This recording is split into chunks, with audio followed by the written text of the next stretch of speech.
hand over to Kat Barton and she can introduce herself, but Kat and I will be the people who will mainly deliver the content of these slides, and we'll swap between sections within the webinar to keep it lively and interesting. The purpose of this webinar today is to provide as much information as we can on the forthcoming DWP Umbrella Agreement. So the slide deck, which will be available on the ERSA website afterwards, by the way, will aim to give you everything that we know so far from what the DWP have put out there, and then Kat and I will also be offering our input and opinions and experience as to what you might want to do to be prepared for this. We aim to complete this in about, or the slides I should say, we aim to complete the slides in about 30 minutes so that we have time for questions. I believe it's relatively straightforward for people on the webinar to ask the questions. Laura, please jump in if you need to tell people how to do that. If it's self-explanatory, we'll just carry on. And so we'll aim to finish the webinar in about 45 to 50 minutes. So as an ERSA member, please feel free to contact ERSA following this webinar if you want more information, because as Elizabeth said, this is part of ERSA's commitment to members to provide all the information available so that ERSA members can, I suppose, fully engage with this process. So if we just have a quick look at this first slide, the overview of the session, EHRSUA. So in the last webinar, we might not have explained what that is, but that's the Employment and Health Related Services Umbrella Agreement. The first set of slides will be based on the DWP information, which was taken from a market warming event hosted at the end of October, plus the information that they've circulated with the market afterwards. So there'll be a fair few slides on that, but it's important that we go through that so everyone's aware of what this opportunity is. Where we can, Kat and I will expand and try and translate what certain words mean. But again, please feel free to ask a question during the webinar and we'll pick it up at the end if we haven't covered something adequately. Following the first bit around what we know so far, we'll look at the previous agreement, lessons learned, the current timeline, accessing Bravo and the crucial documents, and then some hopefully really useful information about, is this opportunity for your organisation? And if it is, how you can best prepare yourselves for the commissioning process. A couple of caveats before I hand over to Kat. There will still be some gaps in available information. So we'll endeavour to keep a record of any of your queries and we'll highlight what we think the current gaps are as well. So just so you're aware that we're just going through what we know so far. And the second caveat is just to state that we're completely aware that people on this webinar will have differing levels of knowledge. So if you feel we're going through stuff in, you know, really basic detail, please be aware that for some people it might be the first time that they've got some of this information. So I hope you can maintain some patience with us on that. So if I can hand over to you, Kat, for the next slide. Thank you, Tony. My name's Kat Barton. I'm a business development consultant like Tony, and I've been operating in the employability sector and skills to some extent for next year it'll be 20 years. So I've been saying for 20 years, this is the last year, but I'm still here. So just a little bit of background for those of you who don't know. The Umbrella Agreement is a preferred supplier list for future contracts that would be commissioned. So this isn't actually letting contracts, there's no value attached to it, which is one of the reasons why it's still able to continue, even though the purdah is in place at the moment. Being accepted onto the umbrella is not a guarantee of future work, and you don't get an immediate contract, but it's a ticket, in effect, to bid for future work over the next 4 years. The previous iteration of this umbrella agreement resulted in the work and health programme and the individual placement IPES contract being commissioned. So we can imagine that there will be a mix of national and regional contracts let through this commissioning process. Other contracts from DWP, such as the DPS, the local flexible support fund type contracts, and the test and learn dynamic purchasing system, DPS contracts, they're separate and are not involved in this process. So we won't be touching on those today. whilst current ESF is contracted separately at the moment, we don't know what the future ESF or ESF replacement will look like and whether that may be let under this framework. Sorry, umbrella agreement, very, very important. DWP say it's not a framework, it's an umbrella agreement. So why an umbrella agreement? Part of this is to do with making commissioning easier for the Department of Work and Pensions. So rather than having to do a full invitation to tender process with a pre-qualification questionnaire that assesses an organisation's capacity and capability, they won't have to do that process again. They'll just be able to go straight into commissioning for specific contracts, which gives them a commercial and operational advantage. The plan is that the umbrella agreement will be available for other contracting authorities, making more efficiencies across the wider public sector. Now, we know that this is something that has been said previously over the last 10 years or so, but I think there is a real drive to do that, to simplify the marketplace for public sector organisations.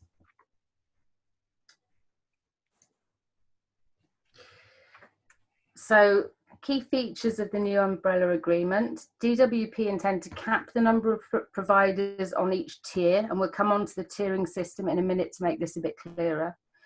One of the new things that they are looking at is implementing regular review points throughout the 4-year term so that they can reassess financial viability and performance, which may result in new organisations being selected for a tier or for providers to move up or down a tier. And we don't know yet how that's going to work with the cap on providers for each tier. One of the things that came up in the market warming event was if you had a provider that was sort of at the top tier and because of financial situations, their finances shrunk, would the Department of Work and Pensions want to throw them off, or would they take them down onto the next tier, and how that would work with the caps? And that's one of the things that Department of Work and Pensions are looking at the moment in their planning for this future tendering process. And just to reiterate, this is different to the dynamic purchasing system and test and learn process, and it's geared towards larger scale contracts. Okay, thanks, Kat.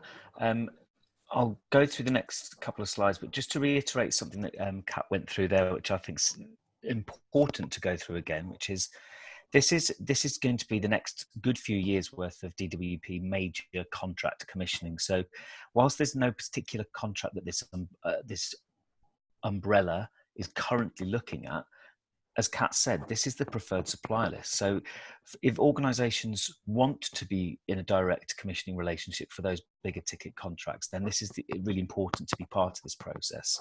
So for example, the current umbrella providers, if they, for argument's sake, if none of those get onto the next umbrella agreement, then they won't have the opportunity to bid for the future major contracts. So it is an important thing for the sector to be aware of.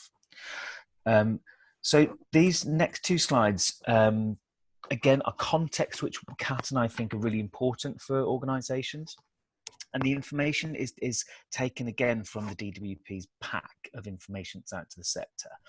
So future procurement. So in this slide, I think the key points are the Improving Lives report, the commercial process, so it's talked about there, the commercial playbook, and then the second bullet point, which I'll talk about in a moment, regarding the pipeline. So we're picking out the Improving Lives report because this has been heavily referenced in all recent employability and health commissioning, including the likes of the ESF contracts, which might have been procured in different parts of the country. And it has really been used to influence the design and the objectives of both past recent programs, and certainly will be part of this future commissioning. So again, we're flagging it as something that organisations need to have, I suppose, in their knowledge and their bid library to reference for whatever they write in the future. Secondly, the commercial playbook.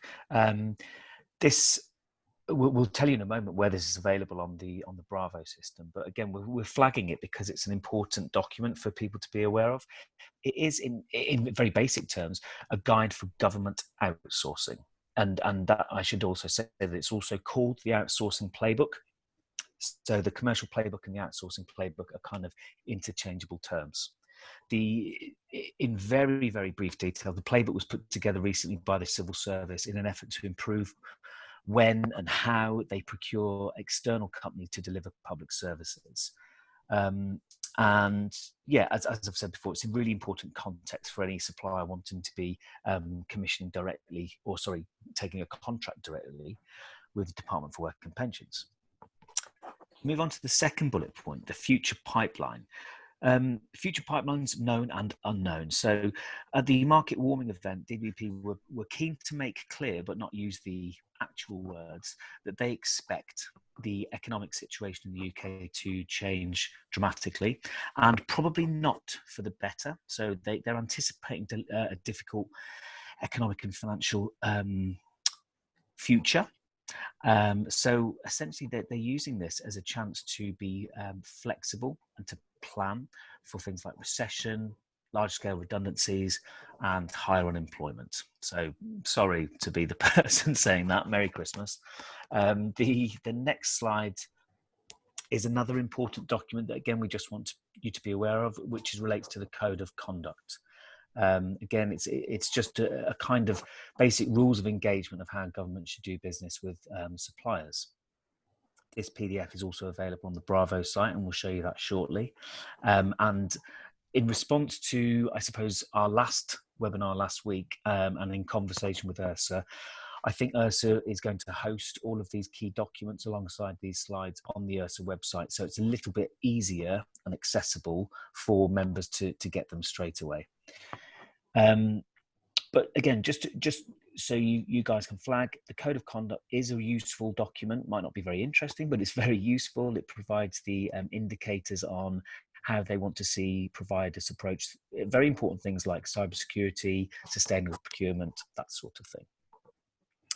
Okay, the next slide is in very basic terms what the Umbrella Agreement will procure, which is employment and health related services via one or more providers across one or more geographies. That's simply what the umbrella is for. At the DWP market warming event, they also talked about that the agreement in essence will have a notional cap of £4 billion worth of business going through it. We don't expect necessarily that we'll see £4 billion worth of business going through it, but that does highlight that it will be the larger, bigger ticket DWP contracts that will go through this vehicle. That's all actually I want to say on that slide, unless Kat, you want to add anything before we move on to the... Sorry, no, I will go back to just briefly to the slide before that, Tony. Go ahead. One of the things that came out very, very strongly in the market engagement event was the expectations in terms of behaviour and partnership that DWP are looking for from organisations coming onto the framework. So they will be expecting prime contractors to work more closely together, and they will potentially be looking at putting in contract-wide bonuses for not just for individual providers, but if all of the providers across prime contractors across a contract succeed, then there will be bonuses put in place for all of them. And that's to really, really encourage partnership working and continuous improvement, and particularly with prime contractors putting in place plans for continuous improvement amongst their supply chain throughout the lifetime of the contracts. And I'll hand back to you, Tony. Thanks, Kat. That is a good point, well made. Thank you. So who doesn't love a map? So these this map shows the lots that are available under this new umbrella agreement. For anyone who knows the previous map, it looks very similar, with the clear addition of Scotland now coming in to play. Scotland was omitted from the last umbrella agreement. I suppose the key thing to know about this is the smaller print underneath the bullets there, which is essentially that the DWP have inserted a caveat that they can either commission contracts which join up lots or even split lot areas down. And again, this I guess gives them a degree of flexibility in how they might want to commission contracts. And at the moment, and this is an important point as well, it appears as though all the lots will still include the devolved authorities. So again, for people who are aware of this, some of the devolved areas have got their own devolved spending now and can commission their own employability programs. It seems as though under this umbrella agreement that the department will still include those areas, again because it probably just gives them that option. That means that they might not necessarily commission a contract including a devolved area like the West Midlands or Greater Manchester or London, but it gives them that option. Kat, would you mention anything else about that? No, I think that sums it up, Tony. Okay. Well, you carry on, please. Thank you. So we've talked about the tiers, and they've all been sitting there waiting with bated breath to find out what we mean by the tiers. So this is the slide that was released by DWP at the market engagement event. It is subject to change, particularly in terms of the contract values and the cap of the number of providers on each tier. So tier 1, all call off contracts over 5 mil. Tier 2 between 1 and 5 mil, and tier 3 all call-offs up to 1 mil contract value. So it illustrates the different sized organisations that DWP wish to have a direct contracting arrangement with, and it also provides an opportunity for smaller providers to join at the tier 3 level. Contracts will be commissioned specific to tiers, with providers in tier 1 able to bid across all tiers, and tier 2 providers able to bid for tier 3 contracts too. Tier 3 providers won't be able to bid up. This may mean that you have providers of different sizes competing against each other. So feedback from the market engagement event to DWP was that tier 3 commissioning really needs to be quite different to play to the strengths of smaller local providers. The initial thinking is that providers will bid for the framework and then will be allocated to a tier, but we're not 100% sure how that will work, and we'll find out more in the coming weeks on that. Tony, anything to add to that?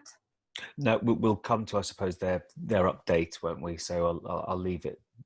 Okay.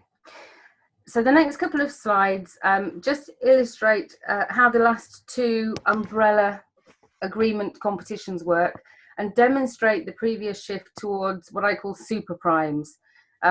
This hasn't worked out too well for DWP, and it's good to see that they've taken some of the lessons learnt from this on board for the new umbrella agreement. So I'm not going to go through each of the bullet points, but in summary, in 2010 for the employment related support services, ERSA, there were 11 lots, 91 bidders in total, and 36 individual organisations were successful, some of those across multiple lots and some of those in only 1 or 2 lots. Moving forward to 2016 and the competition for the current umbrella agreement, and you can see how the marketplace has changed.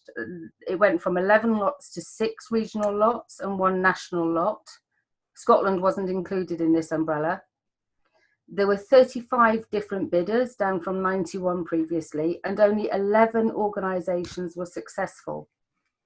So what that's meant for the DWP is, with mergers, acquisitions and company closures, the number of providers for each lot has shrunk from the original 5 providers per lot, 6 in southern England, and has risked market failure in some recent bidding rounds for call-off contracts under this agreement, which again is another reason for DWP to revise their thinking for this new and upcoming umbrella agreement.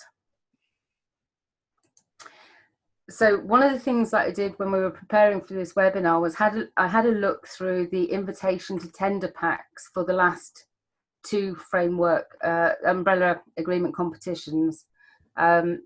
And this slide highlights the key question areas that were in both of those. So I'm not going to go through them in too much detail now. I'll come to them a bit later. But these are the things that, as an organisation, you need to be thinking about in your preparation for the upcoming tender round. So key things that come across in both: the qualification criteria, that's your standard mandatory and discretionary exclusion criteria. You know, have any of your directors done naughty things, etc.? Are your finances in good shape? What's your approach to data security? Previous contract performance and supply chain management. And those questions you would normally have to answer just once. And then for each of the lots, there's the local level information about integration, implementation, challenges, and stakeholder engagement. And we'll come back to this later at the end of the presentation. So now for some good news. DWP had initially planned on launching the invitation to tender this week, with bids due in January. Several of us, particularly in business development community, had suggested to DWP that this was a little bit unfair, not just on us. We're used to funders expecting us to work over Christmas, but particularly on smaller providers who need time to prepare for this and make sure that they have all of the evidence in place to be able to respond to the tenders when they hit. There hasn't been really much information coming out into the sector to allow organisations to prepare for this. So the information on this slide here was released by DWP in the virtual data room, and Tony will explain more about that in a minute, on the 25th of November. So the Tier 1 and Tier 2 invitation to tender will be released in January, date still to be confirmed. And Tier 3 will come later in 2020, after more market engagement with smaller providers. And this last bit in particular is something that we and ERSA really, really welcome, as it shows that DWP understand some of the challenges faced by smaller providers in scaling up for bidding. And we really do urge you to engage with this process.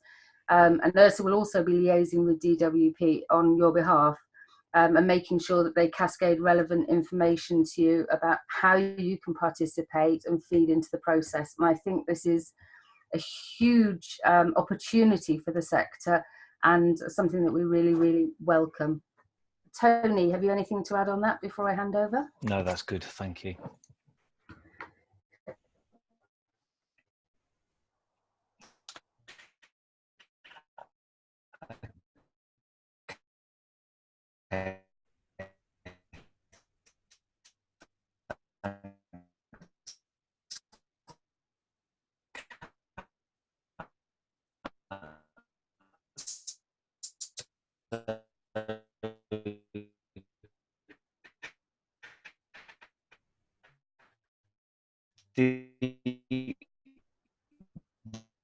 The next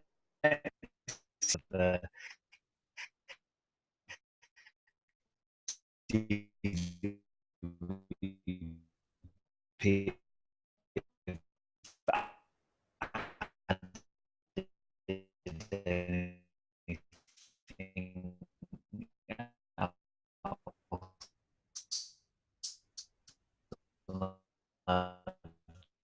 just realised I haven't checked this morning, so I don't know whether there's been any goes across to files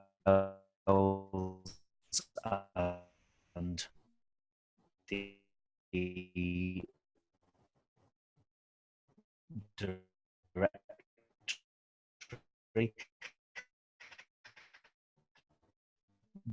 That if you want to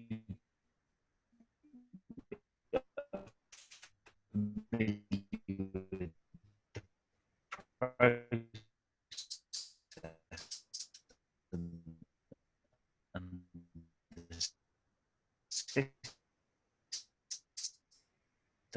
so the actual playbook, the supply code of conduct, this is where you'll find them within the data room.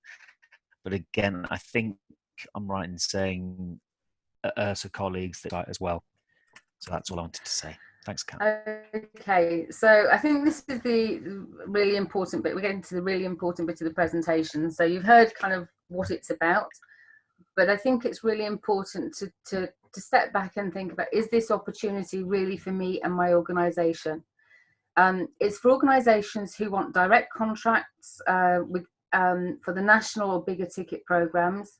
And whilst your super primes, current primes will probably definitely be going for this, organisations who aren't current primes and are looking to step up, particularly to tier 2, need to consider some of the broader implications for the organisation. For example, the commitment to the Merlin standard, Cyber Essentials Plus, and Disability Confident. DWP won't expect all providers to have these in place for the tender, in time for the tender submission. So, for example, the Merlin standard is the standard for supply chain excellence in prime contractors. So if you aren't already a prime, you can't achieve this standard or start working towards it now, but there will be an expectation that if you are taken onto the framework and are successful in winning a contract under the umbrella agreement, I didn't say framework, that you would commit to working towards the Merlin standard. So it's worth, after the webinar, probably going onto the website and identifying what each of these standards and accreditations entails, and deciding if it's something that your organisation wants to or will be able to achieve within probably the first 12 months of winning a contract at most. It's also really important to consider your finances, and particularly ability to provide working capital, also finance contracts if you're successful. Most, if not all, of the contracts under the new umbrella agreement will be paid on a payments by results basis. I think everybody in the sector understands the challenges of working on a payments by results contract. And we are pushing the DWP to maybe reconsider this a little bit in terms of the commissioning for tier 3. But for tier 1 and tier 2 providers in particular, you need to make sure that your finances are in shape to be able to cash flow some of the contracts that you might be successful in winning under the umbrella agreement.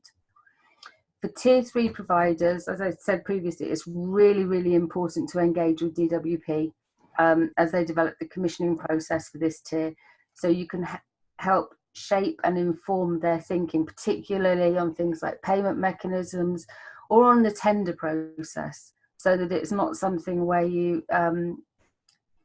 it's something where you can bring your strengths and your local strengths into the tendering process, maybe looking at things that are more presentation based than bid writing based, although Tony, you'll shout at me for saying that.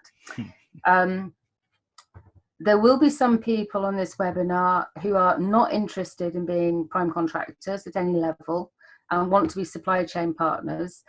It's really important to stress that at this stage, you're not going to get bombarded with expressions of interest.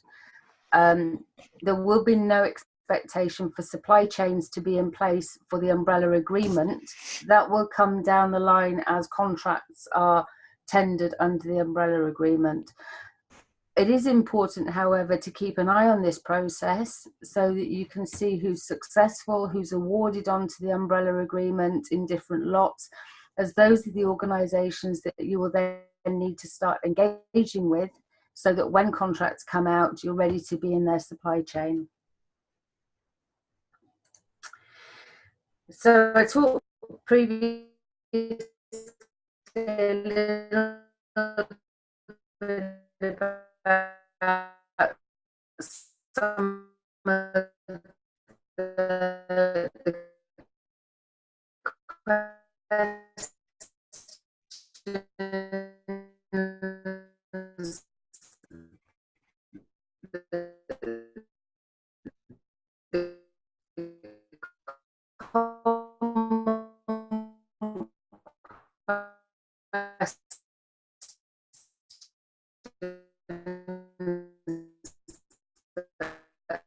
so how you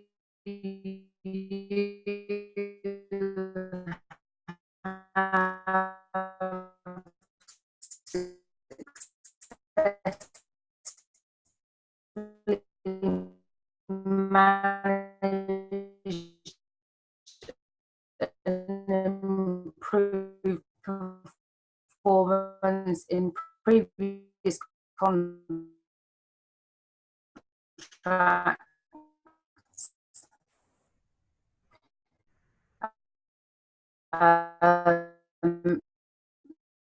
So they'll be looking at example. You need to have examples of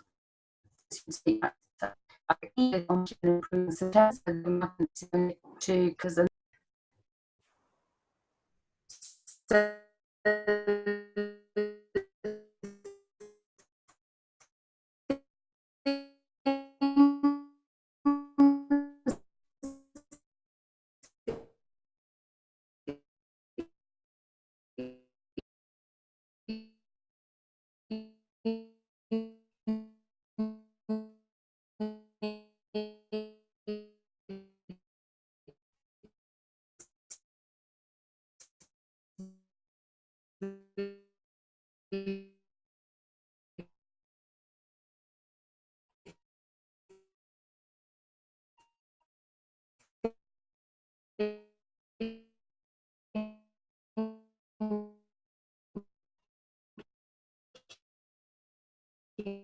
set up and up to date and you are registered for the updates, start gathering your evidence. So for example, what Kat was discussing on the last slide related to how the previous ITT was structured in terms of what the questions, the subject areas that questions were ordered under.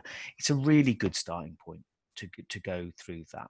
And one of the things that ERSA is liaising with DWP on is whether we can put out the last ITT just so that you've got a past paper to look at, because it's a really good way of preparing your evidence, preparing your answers, going through your value proposition so that you can kind of articulate what your offer is to DWP.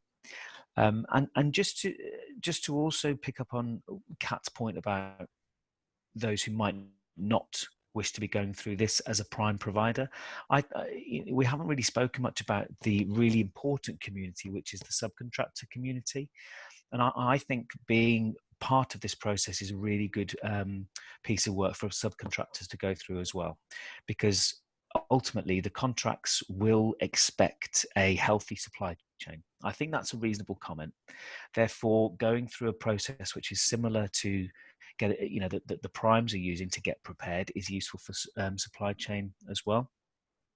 So if you're not going to be going through this as a prime provider, I think you should be doing a similar job, but also engaging with the organisations who are likely to be going through this as prime providers and making sure that you fit into their solution that they're going to be putting into contracts which come down the track. So we were aware, as Kat's mentioned already, that the Tier 3 information, we're still waiting to see what happens with that later on in 2020. ERSA will be at the forefront of bringing you updates on that. So I guess really, I think that's probably it for us. So Kat, would you like to wrap up with any last comments? No, let's just see what kind of questions people fire at us. Now, I'm fairly sure there'll be lots of interesting questions to fill in the gaps rather than me trying to fill them in. Good idea. So, right. Should we hand over to Laura to see if there have been any questions? I think you've got me, Elizabeth, with the first question. Elizabeth. It's okay. We've had a question. Does the new umbrella agreement mean we no longer need to be registered with the government supplier registration service? I will put my hands up and say I do not know what that is. No. Kat? I think. Do you know what that is? No, I don't know what that is. Okay, I think we'll find out and get back to you. We'll find out, and I know who's asked the question, so we can reply directly. Thank you. We will also put it on the website. That question came by email. I can't see any in the chat on the Zoom. Can anybody else see any more questions? We had loads of questions on Friday. Yes, we've got one more now. What would you expect the lowest amount to be awarded under Tier 3? That's a really, really good question. There's been nothing confirmed from the Department of Work and Pensions, but I would imagine they're probably going to be looking at contracts that are kind of 350, 400,000 a year minimum. I'm just thinking back to actually the last lot of ESF, European Social Fund contracts that were let under the current umbrella agreement, and I think some of them were 350k. Yeah. Yeah. So what that will mean for potential Tier 3 providers is, although it is geared towards smaller organisations, Department of Work and Pensions won't normally award contracts that are more than 50% of current turnover. So even though we're talking about smaller organisations, I think your Tier 3 providers are probably going to be minimum 500,000, 600,000 turnover, although that's still to be confirmed. Oh, yeah, that's a good answer. I think as we've seen previously, there's always the opportunity for smaller or even larger providers to get together as a collaborative group, which we have seen in the past, which can increase the opportunities that are available. But again, it's kind of, we do need to know what's coming down the track. And I guess the other piece of context to remind ourselves of is the DWP were really concerned about market failure and not having a good kind of strength in depth of suppliers to provide the kind of services that they need the provider community to deliver. So I think that they are being more sensible about how they can better include smaller providers rather than exclude them. Yeah, and I think just adding on that, Tony, one of the things that hasn't been clearly addressed and probably we need to pick up with DWP is how your specialist providers fit into this. So organisations that deal exclusively with a certain cohort and maybe operate nationally or semi-nationally. So, for example, organisations who work with visually impaired customers or hearing impaired customers, how that will fit into this and how that will, what the expectations are for them going forward, whether there'll be a separate stream for cohort-specific providers. Right. Are you ready for more questions, Tony and Kat? Yeah. Okay. If you are not successful for Tier 2, can you reapply for Tier 3? This is a good one. Go on, Kat. You explain this really well. No. I think that's a really, really good question. So the DWP haven't been very clear about how this process is going to work and how they're going to, because they want providers to bid just for the framework. I suppose the question would be, why weren't you successful in an application for Tier 2? Was it due to financial size? I think if it were financial size that were the issue, you may be able to reapply for Tier 3. If there were other issues in your application, then you might not be eligible for Tier 3. Does that answer the question, Tony? Yeah, I think so. But let's get the attendees to tell us whether or not it does. Yeah, we can. It all depends on why you weren't successful. Yeah. So we've got many questions coming through now. There's one that perhaps I could answer on behalf of ERSA. We've been asked, how would you suggest a smaller organisation finds out efficiently who are the primes, likely primes? I think what will happen in the new year is the primes will be sharing that with ERSA, and we will be sending it out through the Opportunities Hub, and we'll put something on the website around the new umbrella. So I suggest people look there. We've also been asked if we can share the questions and answers from Friday's webinar. And yes, we will put all the questions and answers on the ERSA website. So back to questions for Kat and Tony.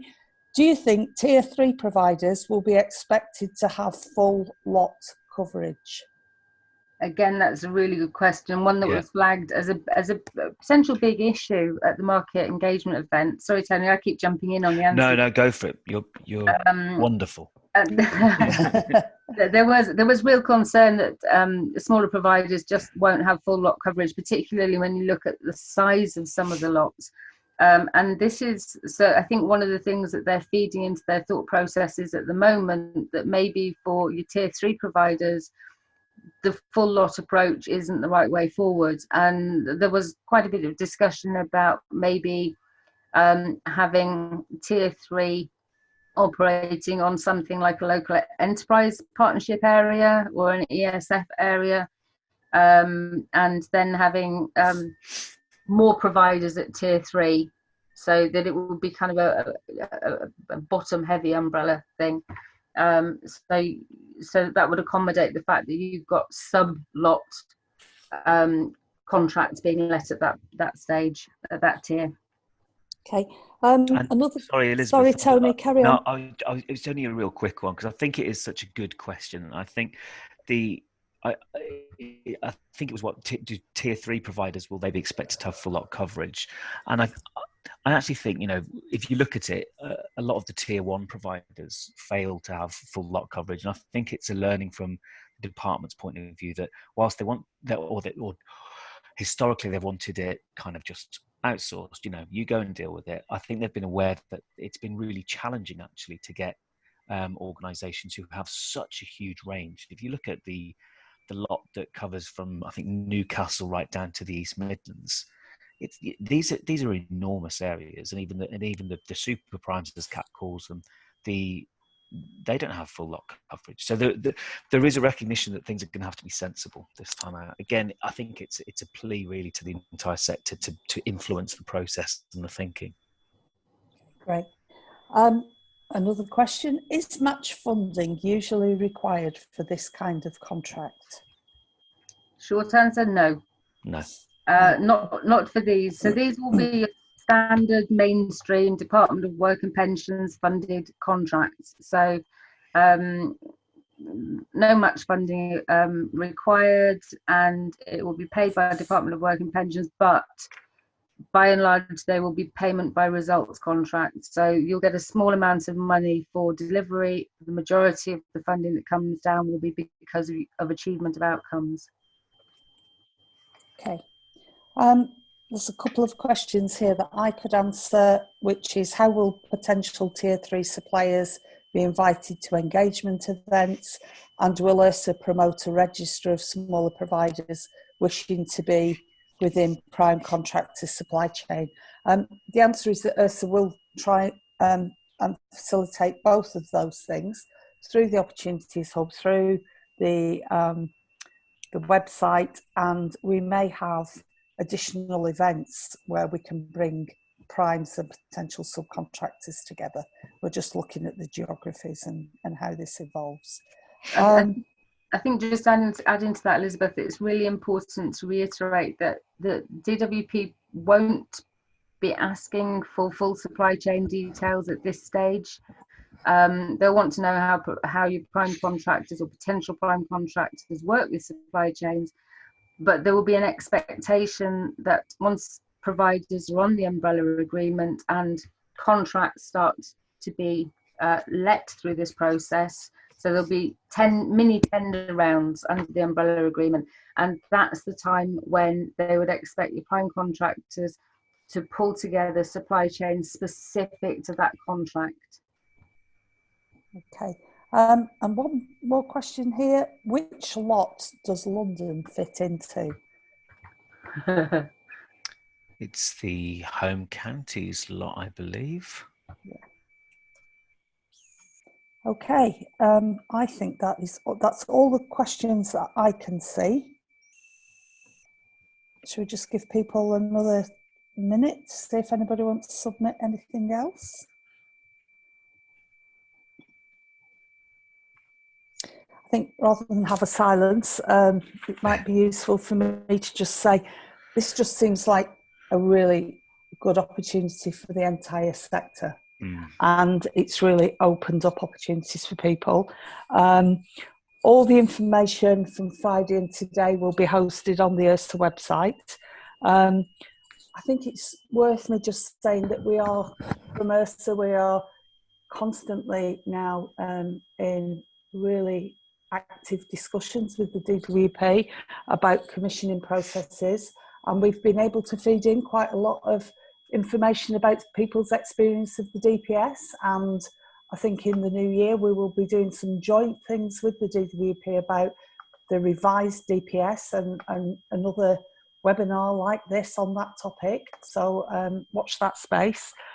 And certainly as things progress, we'll make sure that ERSA is at the forefront of lots of market engagement around the new umbrella. I can't see any more questions, so I think that's us. Thank you to Tony and Kat. If you've got any questions, email us at the ERSA office and just keep checking the website. Okay, thank you. Thanks, everyone. Thank you.